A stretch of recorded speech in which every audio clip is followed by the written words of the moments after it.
करके उनकी चाहिए, तो इन बातों को भी हमें विशेष रूप से देखना है और बहुत आगे की तरफ बढ़ करके माननीय मुख्यमंत्री नायब सिंह सैनी जो मुख्यमंत्री जी की धन्यवाद रैली है, धन्यवाद रैली के रूप में गोहाना में भी एक रैली रखेंगे कि भाई धन्यवाद रैली गोहाना में रखेंगे। तो उसमें क्या होता है कि भाई कई बार क्या करते हैं कि जब मुख्यमंत्री जी आते हैं तब हम काम पकड़ाते हैं, जी हमारे ये काम है, जी हमारे ये काम है, उस दिन अनाउंस बल्कि बना करके ले आए कि भाई इतना बजट मैंने गोहाना को देना है, वो सारी की सारी अनाउंसमेंट हो जाए कि भाई, और उसमें फिर तुरंत जल्दी से जल्दी काम चलती 4-4 महीने 6 महीने लग जाते हैं। तो ये पहले हम बनाएं। सभी पार्षदों से मेरा अनुरोध है कि इस काम को हम बढ़ चढ़ करके करें, किसी भी तरह से फाइनेंशियली प्रॉब्लम नहीं रहने दी जाएगी। जो जो काम है आपके और बहुत अच्छे तरीके से हमने कल जो है बैठ करके कई जो आपके बिजली हेल्थ में कई तरह की बातें हैं, फिर अजय की आपका वो ईओ साहब जो है वो आते तो सारी बात, जो डीएमसी साहब सारा उन्होंने प्रोजेक्ट बना भी लिया है, जो है भगवान परशुराम जी का की जो प्रतिमा इसके पीछे जो नाला है इसका भी एक बहुत शानदार प्रोजेक्ट जो है आप लोगों ने वो डीएमसी साहब कह रहे थे, उन्होंने विचार किया पूरा, उसको भी हम जल्दी से जल्दी से उसमें फाइनेंशियल जो है सिस्टम आता है वो सारे का सारा उसको भी हम शहर की सुंदरता के लिए भी और शहर के विकास के लिए भी उसको भी हम कंप्लीट करें। तो मैं और भी आराम से सारे पार्षदों की राम राम आपको, और सारों को उम्मीद है, इसलिए मैडम जी आ गई, इसलिए मैडम आ जाओ आगे। सारों को उम्मीद है कि भाई कोयल साहब के नेतृत्व में, कुल जी के नेतृत्व में हमारे को ज़्यादा से ज़्यादा ग्रांट मिले।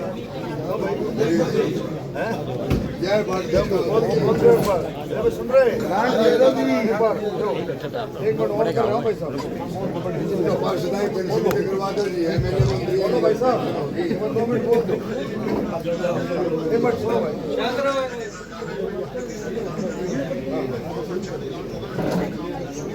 सभी का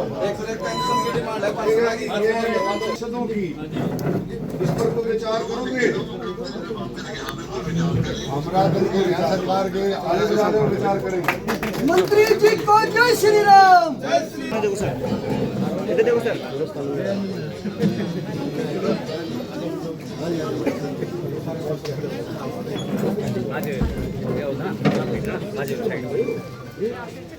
भाई जो पास में कुछ है व्यवस्था है, तो साइड वाले कमरे में बैठ जाओ। राजू, जो पार्षद नहीं है वो मेरी प्रार्थना है कि वो साइड वाले उधर कमरे में बैठ जाओ, उनकी बात सुनेंगे बाद में।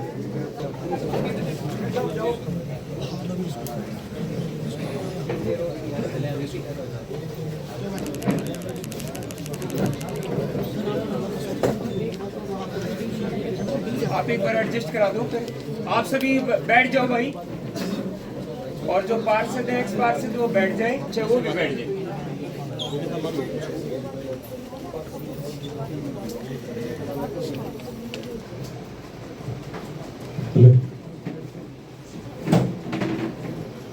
आज माननीय मंत्री महोदय जी डॉक्टर अरविंद शर्मा जी तीसरी बार लगातार गोहाना हलके के विकास के हैं, जिसमें हमारे पार्षदगण और आप सभी प्रबुद्धगण जो शहर की मीटिंग है, जो हमारी नगर परिषद की मीटिंग है वो आज बुलाई गई है। एजेंडा बहुत ही संक्षिप्त था, कल ही ये मीटिंग रखी गई है और पूरी दिशा की मीटिंग उन्होंने पिछले 2 महीने यहाँ पर आया पानी भरा हुआ है, कि वो कारण उसका क्या रहा कि जो उसकी निकासी है, निकासी मीन जो उसके पाइप्स जो डले हुए हैं की सफाई प्रॉपर से नहीं थी। तो ऐसे ऐसे बहुत से काम है जो पूछने पर पता लगा कि भाई वो जिसने भी कॉन्ट्रैक्ट लिया है, कोई भी हो सकता है, वो सफाई नहीं हुई होगी। तो मेरा कहने का मतलब ऐसे बहुत सारे काम ऐसे होंगे जो आपके आसपास में, जिन कामों को थोड़ा गति देना आवश्यक है। पेंडिंग है, जो काम पेंडिंग है, यो मैडम भी है, एसडीएम मैडम भी है, कि जो काम पेंडिंग है उन कामों को हम जल्दी से जल्दी पूरा करें, क्योंकि उसमें अव्यवस्था रहती है। अव्यवस्था रहती, मान लो कोई गली है, वो आपने उसको शुरू कर दिया और गली शुरू करने के बाद अगर उसमें काम में कोई दिक्कत नहीं हो रही है तो उसमें फिर अव्यवस्था, बारिश का समय है, तो उन कामों को जल्दी से जल्दी पूरा कराएं। और जो पार्षद हैं, हमारे साथी हैं, इनके वार्ड में, एक तो मैं अभी डिस्कस करूंगा क्या फाइनेंशियल पोजीशन है, कैसे क्या है। इनके वार्ड में जो हाल में सिटिंग पार्षद हैं, इनके वार्ड में जो जो इनकी डिमांड है, जो जो डिमांड है, वो आप अपनी सारी डिमांडें तो सबमिट करा ही दें, लेकिन 2-2, 3-3 कामों का आप एस्टीमेट बनवा करके, यू नो, जल्दी से जल्दी एस्टीमेट बना करके उसकी 3 कॉपी कर लें, 1 कॉपी उसकी मुझे दे दें। एक आपको मंत्री जी को भेजनी है, यूएलबी मंत्री जी को, 1 कॉपी उसको आपने मेरे को देनी है, 1 अपने पास रखना। तो वो आप जल्दी से जल्दी 3 काम अपने कोई भी चूज कर सकता है, उन 3 कामों का एस्टीमेट बनवा करके, जल्दी से जल्दी एस्टीमेट बनवा करके, जहाँ जहाँ कमी है उसको आप कंप्लीट करा करके उसको एस्टीमेट को वो मेरे को सबमिट कराएं। और भी बहुत सारी चीज़ें हैं कि वार्ड वाइज जो हम लिख करके लाए हैं, उसमें चलो उसमें चर्चा कर लेंगे। उसमें ये वो नहीं है कि भाई हम कोई नगर परिषद को प्रशासनिक तौर पर हमको जिम्मेवारी सबकी है, सामूहिक जिम्मेवारी है किसी भी शहर के विकास के लिए सभी नागरिकों की, और रिप्रेजेंटेटिव्स साथ में देखिए, आज जो है नगर परिषद की पार्षदों के साथ, अधिकारियों के साथ मीटिंग रखी थी। एक रिव्यू मीटिंग थी। रिव्यू मीटिंग में क्या होता है कि भाई जो विकास के जो काम है उनकी क्या गति है, उनकी स्पीड क्या है, और आगे आने वाले समय में हमारी कोशिश है, माननीय मुख्यमंत्री जी हर एक विधानसभा में जाकर के धन्यवाद रैली कर रहे हैं। तो गोहाना की भी अभी ड्यू है धन्यवाद रैली, और हमारी पुरजोर कोशिश है कि उस धन्यवाद रैली में माननीय मुख्यमंत्री जी जब आए तो जितने भी ग्रामीण और शहरी विकास के जो काम है, जहां जहां जैसे पार्षदों ने जो मैंने बोला है 2-2, 3-3 काम आप इसके एस्टीमेट बनाओ, कि मुख्यमंत्री जी को आने से पहले उनकी फिजिबिलिटी, पूरी फिजिबिलिटी के बारे में पता लग जाए, अभी ये काम होने का है और ये काम में थोड़ा सा समय लग सकता है। तो उस काम के हिसाब से हमने ये भी चर्चा की है, और मुझे पूरी उम्मीद है कि जैसे मीटिंगें हुई है, बड़ी सार्थक मीटिंग, सभी ऑफिसर साहिबान ने इसमें, ईओ मैडम हैं, अपने नगर परिषद के जेई हैं, एक्सियन हैं, और भी सेक्रेटरी, सब ने इसमें हिस्सा लेकर के इस मीटिंग को अपनी अपनी बातें रखी। और सबसे बड़ी बात यह है, माननीय मनोहर लाल खट्टर जी ने जो हरियाणा के अंदर बात शुरू की थी, बिना खर्ची, बिना पर्ची के नौकरी और पारदर्शिता, प्रशासनिक कामों में पारदर्शिता, यही काम माननीय मुख्यमंत्री नायब सैनी जी आगे बढ़ा रहे। इसी काम पर हमने फिर से पुरजोर दिया है कि सभी कामों में पारदर्शिता हो। नगर परिषद के अधिकारियों को भी और सभी साथियों को यही हमने कहा है कि भाई पारदर्शिता, ज्यादा से ज्यादा पारदर्शिता हो। इसका पालन हो रहा है, और कहीं अगर नहीं हो रहा है तो इसकी हम चौकसी रखें।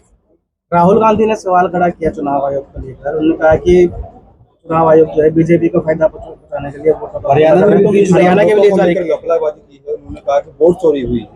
देखिए, आप एक अपने आप बताओ, एक शोर मचा रहे हैं।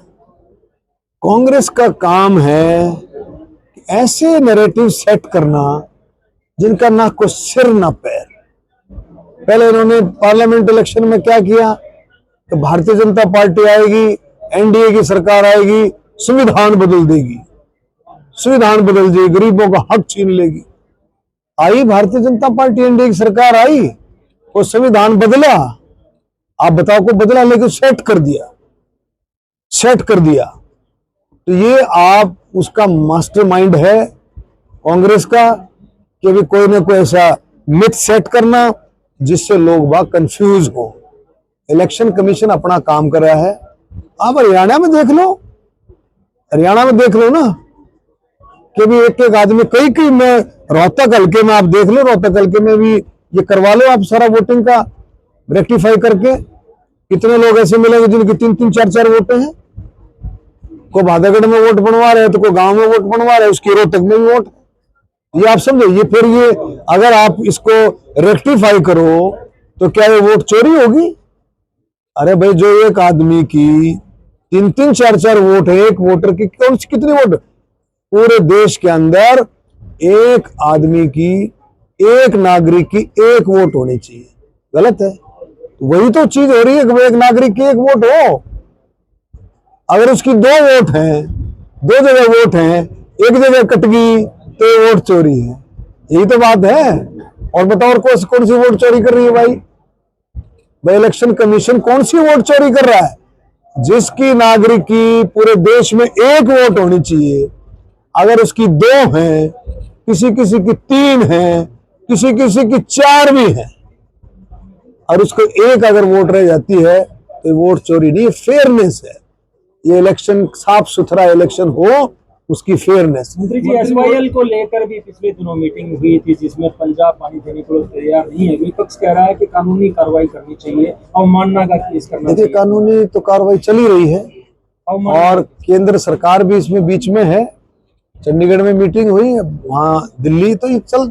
देखो, कोई भी समाधान, किसी भी चीज का समाधान, उलझे हुए सिस्टम का समाधान वार्ता से, संवाद से है।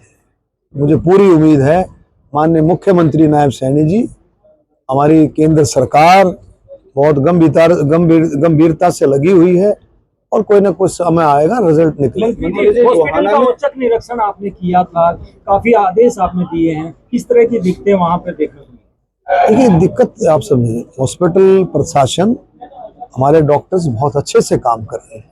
अब देखो, 500 लोगों की, पेशेंट्स की ओपीडी रोजाना लगभग, कभी 450 हो जाती, 500 कभी उससे भी ज्यादा। तो पूरी कोशिश है, जो उनको इक्विपमेंट्स मिले हैं, जो उनके पास गैजेट्स है, उनके हिसाब से वो अच्छा काम कर रहे हैं। कई चीजें हैं जिसका सरकारी तौर पर ऊपर के लेवल पर फैसला होना, वो चीजें होंगी और आगे बढ़ेंगी। गोहाना में पुलिस का और वकीलों का आपस में झगड़ा हुआ है, आपने भी वकीलों का कहीं ना कहीं समर्थन किया फोन करके, तो कहाँ देखते? देखो, मैंने देखो, सुनो, मैंने समर्थन की बात यह है, मैंने कहा है कि जो जायज बात है, जायज हर चीज की फुटेज है, सीपी से भी बात हुई, फुटेज देख करके हर चीज की वो जांच होगी। इसमें वकील हमारे लिए बहुत सम्मानित है, इसी तरह से पुलिस विभाग भी हमारे लिए सम्मानित है, और आपस में मिलजुल करके कोई रास्ता निकलना चाहिए। किसी भी तरह के साथ, किसी के साथ कोई जाति नहीं होनी चाहिए। मंत्री जी, कोई बात नहीं, उसका रास्ता निकल रहा है। सीपी मैडम से मिले हैं, आपस में वार्ताओं का दौर जारी है और रास्ता निकल जाए। जो है राजकीय सम्मान के साथ नहीं होगा, ना कोई बीजेपी का बड़ा नेता पहुंचा, उसको लेकर क्या? देखिए, ये कई इसमें तो प्रशासनिक बातें हैं। तो गोहाना में आज जो आपने मीटिंग ली है, पार्षदों ने सिविल और पानी की समस्या बताई है, तो गोहाना को कैसे मुक्त करोगे आप? सिविल एक तो सबसे बड़ी इस मीटिंग की खासियत आपने ऑब्जर्व करी। इस मीटिंग की खासियत क्या रही? कि इस मीटिंग की खासियत रही कि मैक्सिमम पार्षदों ने इसमें हिस्सा लिया।